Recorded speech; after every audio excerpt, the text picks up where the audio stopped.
Kau naik pangkat, kau terpilih jadi presiden, jadi gubernur, jadi DPR. Karena apa? Karena kezolimanmu. Allah berikan semua kesenangan-kesenangan. Hingga ketika kau merasa bangga dengan kezolimanmu, hingga kau merasa bangga dengan kekuasaanmu seperti kekuasaan Fir'aun, kau buat undang-undang untuk melegalkan kezolimanmu. Maka Allah katakan, Allah bukakan semua pintu-pintu kesenangan.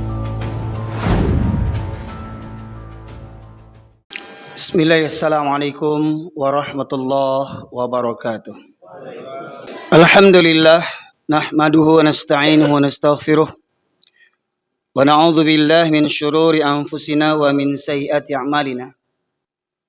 May yahdihillahu fala mudilla lahu wa may yudlilhu fala hadiyalah. Asyhadu an la ilaha illallah wahdahu la syarika lah. Wa asyhadu anna Muhammadan abduhu wa rasuluhu alladzi la nabiyya ba'dah. Allahumma salli wa sallim ala nabiyyina Muhammad wa ala alihi wa sahbihi ajma'in. Qala Allah Ta'ala fil Qur'anil Karim, a'udzu billahi minasy syaithanir rajim. Ya ayuhan nasu taqu rabbakumul ladzi khalaqakum min nafsin wahidah wa khalaqa minha zawjaha wa batha minhuma rijalan katsiran wa nisaa wattaqullaha alladzi tasaaluna bihi wal arham innallaha kana 'alaikum raqiba. Wa qala ya ayyuhalladzina amanu taqullaha haqqa tuqatih wa la tamutunna illa wa antum muslimun. Amma ba'du ma'asyiral muslimin, usikum wa iyaya bitaqwallah faqad fazal muttaqun. Kama qala Allah Ta'ala, inna akramakum indallahi atqakum. Ma'asyiral muslimin, jamaah Jumat rahimakumullah. Bersyukur kita kehadirat Allah Subhanahu wa Ta'ala karena sampai detik ini Allah masih melimpahkan berbagai nikmatnya kepada kita sekalian, terutama nikmat iman dan Islam, nikmat kesehatan dan kesempatan, hingga dari sekian banyak hamba Allah yang mengaku beriman, dari sekian banyak hamba Allah yang mengaku beriman, Allah pilih kita di antara mereka yang meringankan langkah kakinya, menghadirkan ruh dan jasadnya, menyahut seruan Allah Subhanahu wa Ta'ala untuk menghidupkan hati demi meraih kebahagiaan dunia dan di akhirat. Salawat dan salam kita aturkan kepada junjungan kita Nabi besar Muhammad sallallahu alaihi wasallam, yang dengan diutusnya beliau menjadi rahmat bagi seluruh sekalian alam.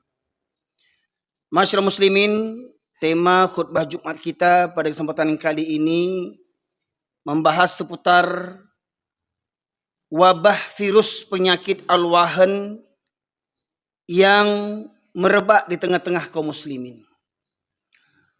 Dulu beberapa tahun yang lalu kita diguncangkan dengan wabah virus corona, hingga akhirnya masjid-masjid ditutup, bahkan pelaksanaan ibadah haji dan umroh pun ditiadakan.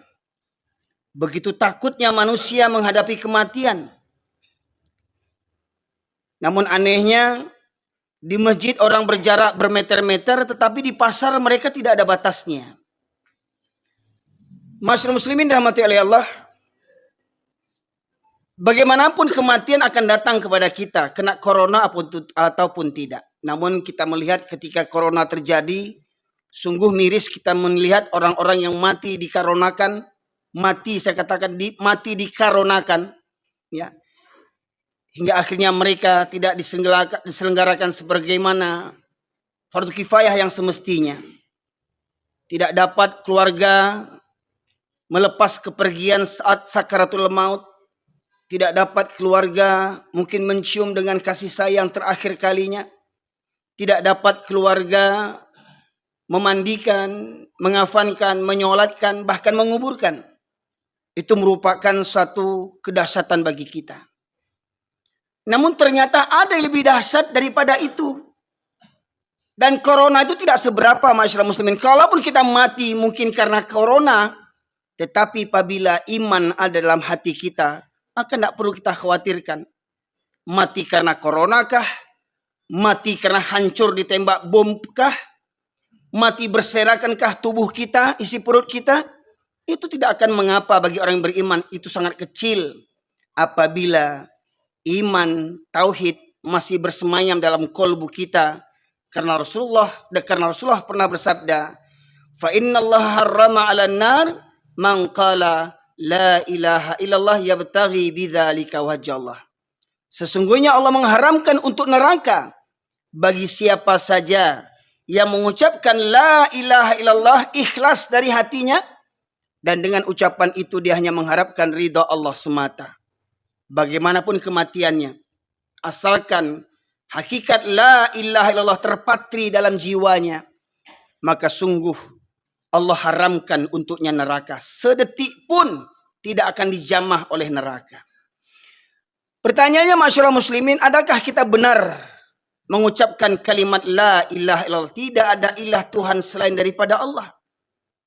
Benarkah kita memilih Islam sebagai agama yang terbaik satu-satunya? Innad dina indallahil Islam. Sesungguhnya agama yang diterima oleh Allah hanyalah agama Islam.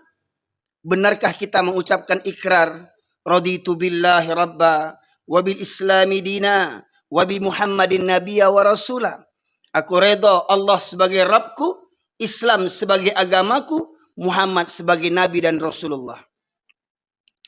Maka daripada itu, masyarakat muslimin, dalam kesempatan kali ini saya sampaikan hadis Rasulullah SAW dari riwayat Thauban radhiyallahu anhu, di mana Rasulullah SAW bersabda, yushikul umamu an tada'a alaikum kama tada'al akalatu ila qas'atiha. Faqala qail wa min qillatin nahnu yawma idzin, qala bal antum katsir walakinnakum gutha'un ka gutha'is sail. Wala yanza'anna Allah min suduri aduikum mahabbata minkum wala yaqdhifanna Allah fi qulubikumul wahan. Faqala qail wa mal wahan ya Rasulullah? Hubbud dunya wa karahiyatul maut. Rawahu Abu Daud wa Imam Ahmad. Dalam riwayat ini Rasulullah bersabda, akan datang suatu zaman nanti kalian umat Islam akan diperebutkan seperti mana orang-orang lapar memperebutkan makanan. Makna yang tersirat di balik yang tersurat, diperebutkan seperti mana orang-orang lapar memperebutkan makanan, maknanya adalah mereka, kalian umat Islam, akan diperangi oleh kalangan orang-orang yang membenci Islam, dari kalangan orang-orang kafir, orang-orang musyrik, dan orang-orang munafik. Seperti mana dalam kalimat takbir yang kita kumandangkan, walau karihal kafirun, walau karihal musyrikun, walau karihal munafikun. Sesungguhnya orang kafir, orang musyrik, bahkan orang munafik. Siapa orang munafik ini? Penampilannya Islam, KTP-nya Islam, tetapi hatinya busuk, lebih busuk daripada orang-orang kafir. Berada dalam barisan kita, berada dalam saf kita, penampilannya sama dengan kita, janggutnya panjang, jubahnya labuh, jidatnya hitam, tetapi mentalnya mental munafik, masyaallah muslimin. Sidang jamaah Jumat rahimakumullah. Dalam hadis ini Rasulullah menegaskan, akan datang nanti masanya kalian umat Islam akan diperangi seperti mana orang-orang lapar memperebutkan makanan, hingga Islam itu hancur berserakan menjadi serpihan-serpihan kecil. Lantas ada sahabat yang bertanya, apakah ketika itu jumlah umat Islam minoritas ya Rasulullah? Apakah ketika itu umat Islam jumlahnya sedikit? Bahkan kata Rasulullah, ketika itu kalian jumlahnya banyak, kalian jumlahnya mayoritas di negeri itu, tapi banyaknya kalian seperti buih di atas air. Nampaknya banyak, jumlahnya banyak, kuantitasnya banyak, tapi tak berkualitas, tak bermutu. Hanya bangga dengan mayoritas. Oh, kami umat yang mayoritas. Presiden kami Islam, wakil presiden kami Islam, menteri-menteri kami Islam, tentara-tentara banyak Islam, polisi banyak Islam, pemerintahan dipimpin oleh orang-orang Islam. Tapi pada hakikatnya mereka benci kepada Islam. Itulah orang-orang munafik, masyaallah muslimin. Negeri yang mayoritas muslim terbesar di dunia tapi bermental munafik. Jumlahnya banyak, tapi tak berkutik diotak-atik oleh orang-orang kafir dan orang-orang munafik. Jumlahnya banyak, tapi tak berkutik, diotak-atik oleh orang-orang kafir dan orang-orang munafik. Kemudian Rasulullah menegaskan, jumlah kalian banyak ketika itu, tapi banyaknya akan seperti buih di atas air. Lantas Rasulullah melanjutkan, dan Allah cabut rasa takut musuh-musuh terhadap kalian. Kalimatnya, Allah cabut rasa takut musuh-musuh terhadap kalian. Karena pada hakikatnya, orang-orang kafir, orang-orang musyrik dan munafik, pada hakikatnya mereka lebih takut kepada manusia dibandingkan kepada Allah Subhanahu wa Ta'ala. Coba lihat betapa banyak bawahan takut dengan atasan, diperintah untuk berbuat zalim. Bawahannya kenapa? Takut dipecat, takut tidak naik pangkat, takut dimutasi, takut anak bini tidak makan, takut hilang fasilitas negara yang selama ini dipakainya. Rumah dinas gratis, mobil gratis, segalanya gratis. Demi itu mereka mau taat kepada atasannya, tetapi mereka tak takut kepada Allah Subhanahu wa Ta'ala. Betapa banyak mental orang Islam seperti begitu hari ini, ma'asyiral muslimin. Tak tanggung penampilan gagah, perkasa, pangkat tinggi, ya. Karena apa? Karena takut dipecat sama atasan, takut tidak makan, takut miskin, takut mati kelaparan. Tapi tidak takut kepada Allah Subhanahu wa Ta'ala. Jadi dalam penggalan hadis tadi, Allah cabut rasa takut musuh-musuh terhadap kalian. Jadi maknanya orang kafir yang segelintir itu, orang kafir yang sedikit itu, tidak merasa takut berada di tengah negeri yang penduduknya mayoritas Islam. Karena apa? Karena mayoritas umat Islam di negeri itu adalah orang-orang yang cinta dunia dan takut mati. Demi pangkat dan jabatan, rela memberikan suap kepada rakyat. Demi apa? Tolong coblos saya nanti. Ketika pileg, ketika pilpres, ini dananya sekian, modal pemilu sekian, miliar-miliaran, triliun-triliunan untuk modal pemilu. Demi apa? Menyogok, menyumbat mulut-mulut rakyat.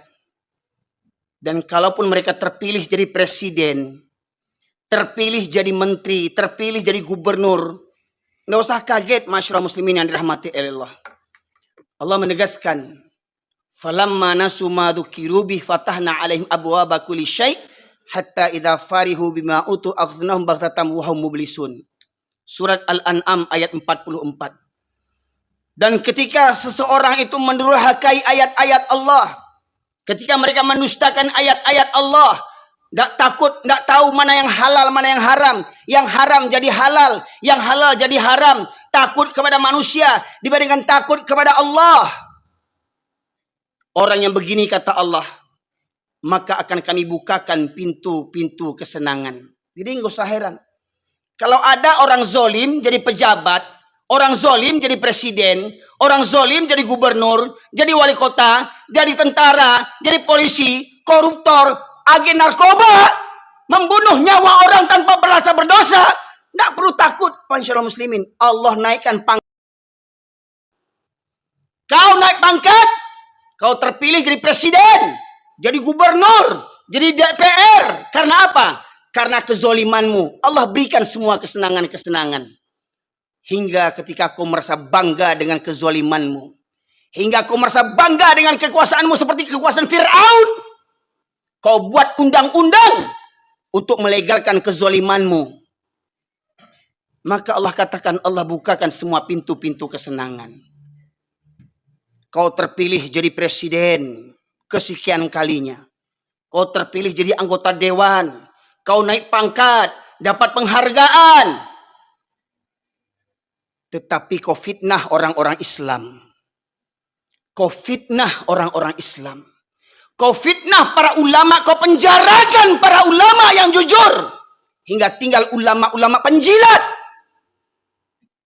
Maka ketahuilah, Allah bukakan pintu-pintu kesenangan. Ketika kau berbangga dengan kezolimanmu itu. Ketika kau berbangga dengan jabatan yang kau dapatkan dengan cara yang zolim. Maka kata Allah, maka akan kucabut nikmat itu secara tiba-tiba hingga engkau terdiam berputus asa. Pertanyaannya, masihkah orang Islam di negeri yang mayoritas ini beriman kepada Allah Subhanahu wa taala? Masihkah mereka beriman ada hari perhitungan? Masihkah mereka beriman ada hari pengadilan yang maha adil? Tidak seperti pengadilan di dunia ini, hukum bisa dibeli, jaksa, pengacara, hakim, penegak hukum, mereka yang melanggar hukum. Masyaallah muslimin, seakan-akan mereka merasa dunia inilah selama-lamanya hidup di dunia. Dan seakan-akan mereka tidak percaya ada hari pengadilan. Ada raja di atas raja, ada penguasa di atas segala penguasa. Allah Subhanahu wa taala yang maha adil. Cepat atau lambat orang-orang zalim ini akan dimusnahkan oleh Allah Subhanahu wa taala. Tidak di dunia, pasti di akhirat. Kemudian masyarakat muslimin yang dirahmati Allah, berkaitan tentang penggalan hadis tadi yang berbunyi Allah cabut rasa takut musuh-musuh terhadap kalian. Terungkap kemakar daripada orang-orang kafir. Disampaikan oleh Dr. Jazri, seorang ketua DKM Masjid Jogokarian, yang juga dipetik daripada buku misteri Salat Subuh yang ditulis oleh Dr. Ragib Asirjani, seorang ulama dan cendekiawan muslim di Mesir. Terungkap perkataan seorang tokoh Yahudi bernama Goldamir. Apa kata mereka? Apa katanya? Kita orang kafir Yahudi tidak perlu takut kepada umat Islam. Selagi umat Islam masjidnya di waktu subuh tidak seramai seperti waktu sholat Jumat. Selagi masjid-masjid umat Islam di waktu subuh tidak seramai seperti waktu sholat Jumat. Jadi mereka mengukur kekuatan umat Islam itu diukur daripada kekuatan dengan keadaan jamaah sholat subuh. Mereka mengukur kekuatan umat Islam dari kehadiran kaum muslimin waktu sholat subuh.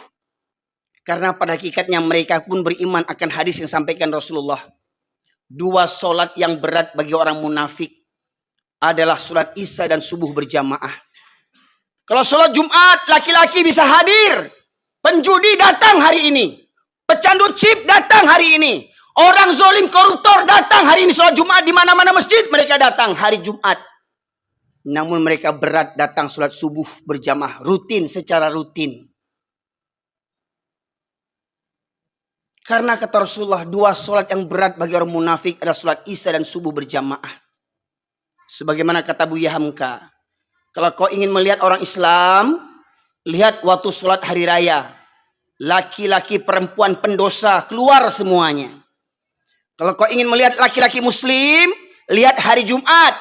Maka datang, yang sholat seminggu sekali datang ke masjid. Ya, yang masih ngobrol di luar, merokok-merokok, main handphone, duduk di parkiran, otak tak punya. Islam 7 keturunan tak mengerti juga lagi, masuk kau ke masjid. Karena ketika khotib sudah naik mimbar, malaikat yang menjaga pintu masjid mencatat para yang hadir. Malaikat menutup bukunya dan duduk mendengarkan khutbah. Ini masih banyak di masjid-masjid kita saksikan. Sambil merokok, duduk di parkiran, main handphone. Orang khutbah sudah dijalankan. Pertanyaannya, lah baru lama masuk Islam. Batosat karihna kaji. Lunak kaji itu untuk orang yang baru masuk Islam. Ya, belunak-lunak kaji. Ini udah Islam 7 keturunan tidak mengerti juga lagi. Di mana otakmu? Maka kata Allah, afala ta'qilun? Afala tafakkarun? Apakah kamu tidak menggunakan akalmu? Apakah kamu tidak berpikir? Suka berlambat-lambat datang ke masjid hari Jumat.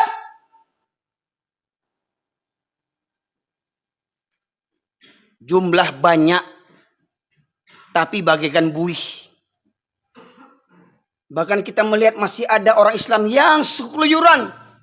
Bawa angkot, bawa mobil, bawa motor kemana-mana. Sementara sholat Jumat sudah ditegakkan. Khutbah sudah dijalankan.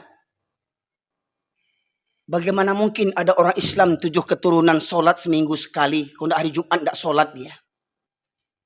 Coba bayangkan. Oh kareh benar kaji kau. Utak awak tu yang kareh. Hati awak tu yang kareh. Kata Allah.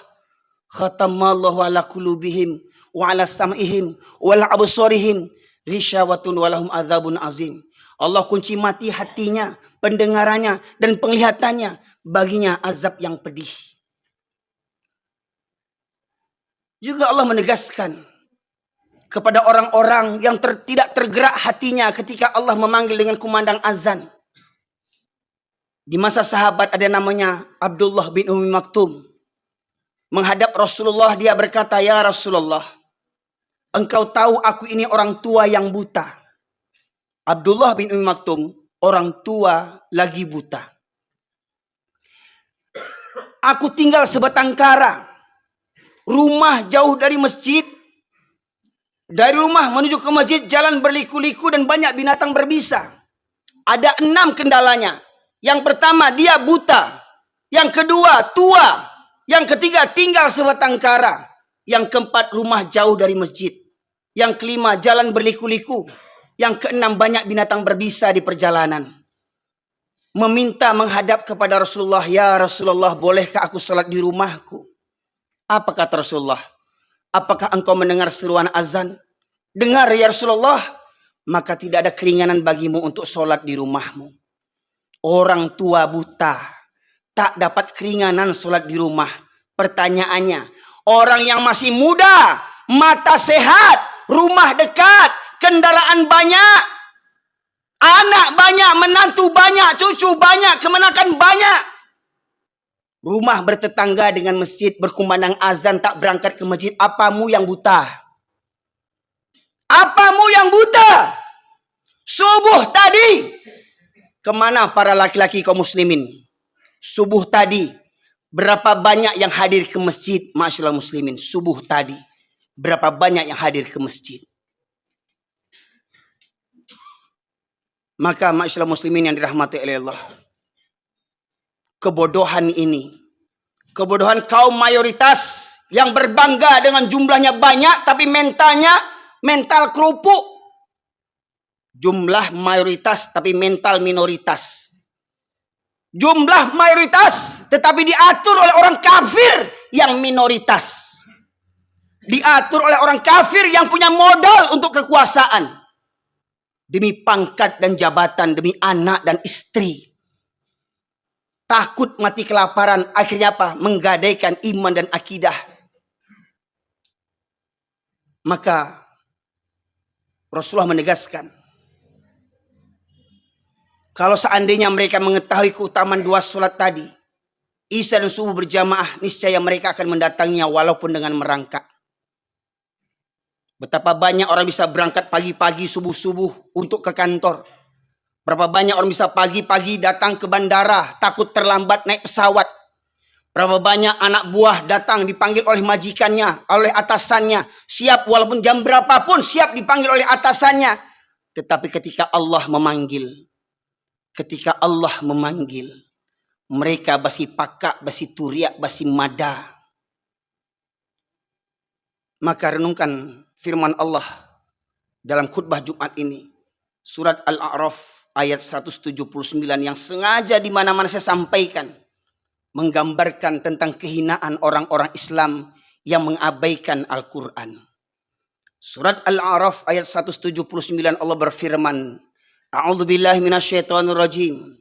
Walaqad dzara'na li jahannama katsiran minal jinni wal ins. Lahum qulubun la yafqahuna biha. Walahum a'yunun la yubsiruna biha. Walahum adhanun la yasma'una biha. Ulaika kal an'am bal hum adall. Ulaika humul ghafilun. Dan sungguh akan kami penuhkan neraka jahanam banyak dari kalangan jin dan manusia. Mereka yang memiliki hati tetapi tidak digunakan untuk merenungkan ayat-ayat Allah. Mereka memiliki hati, tidak ada rasa takut kepada Allah.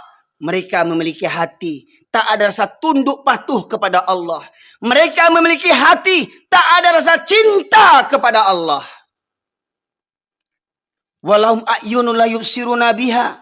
Mereka punya mata, tidak melihat pelajaran dari ayat-ayat kebesaran Allah.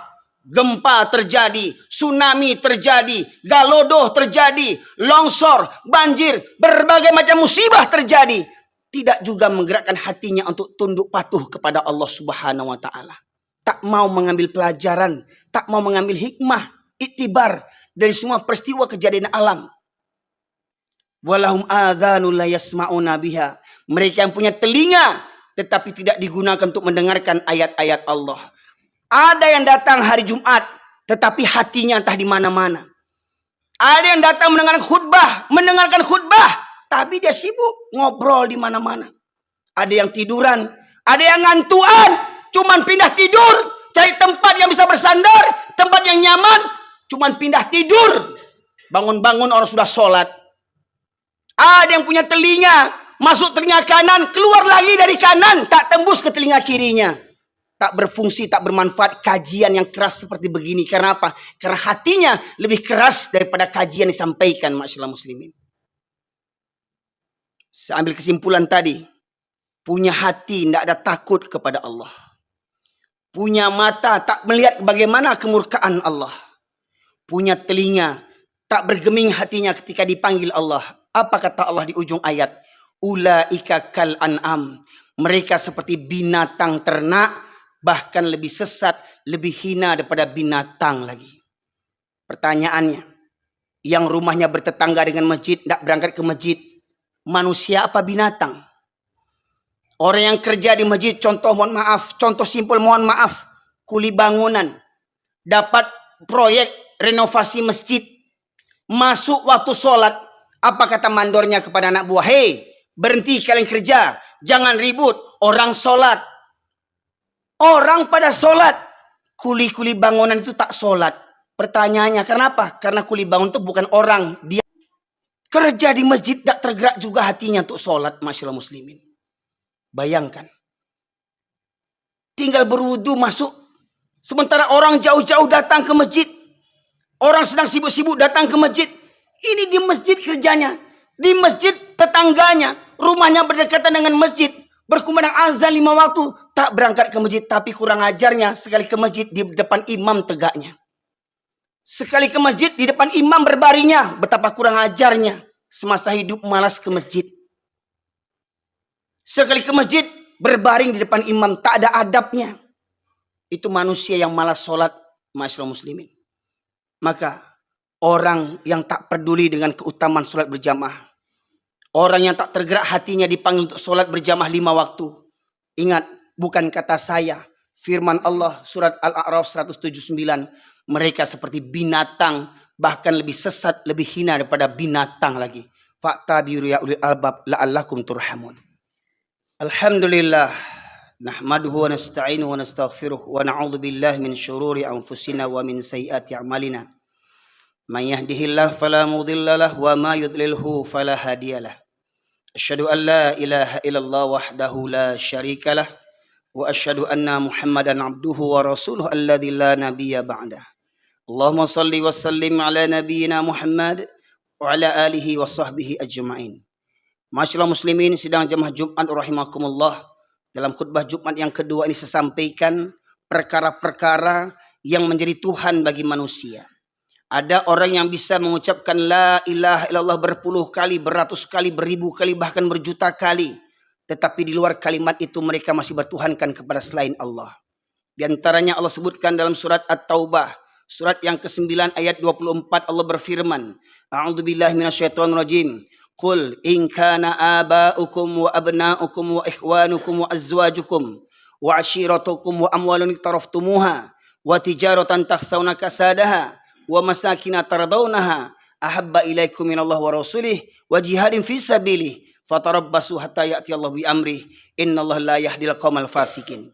Katakanlah, jika bapak-bapakmu atau orang tuamu, anak-anakmu, saudara-saudara kakak beradikmu, istri-istrimu atau para suami, sanak familimu, harta kekayaan yang kamu cari, yang kamu kumpulkan, yang kamu bangga-banggakan, pekerjaan, sawah ladang, kedaimu, tokomu, pangkat dan jabatanmu, dan rumah tempat tinggalmu yang kamu cintai. 8 perkara ingat. Orang tua, anak, saudara, istri, sanak famili, harta, pekerjaan, rumah tempat tinggal yang kamu cintai. Ahabba ilaikum minallah wa rasulih wa jihadin fisabilih. Apabila lebih engkau cintai daripada Allah dan Rasul dan berjihad di jalannya, maka 8 perkara tadi telah menjadi Tuhan selain daripada Allah Subhanahu wa taala. Pertanyaannya, apa yang menghalangi seorang laki-laki yang mengaku beriman, Islam 7 keturunan, KTP-nya Islam, tapi malas sholat berjamaah? Apa alasannya? Tak ada alasan kecuali 8 perkara tadi ini. Bahkan ada yang rajin sholat, tapi lebih senang sholat di rumah. Maka mereka bertuhankan kepada rumahnya, bangga dengan rumah yang dibangunnya. Tetapi mereka tidak memuliakan rumah-rumah Allah Subhanahu wa taala. 8 perkara boleh dicintai, tetapi jangan melebihi cinta kita kepada Allah dan Rasulnya serta berjihad di jalannya.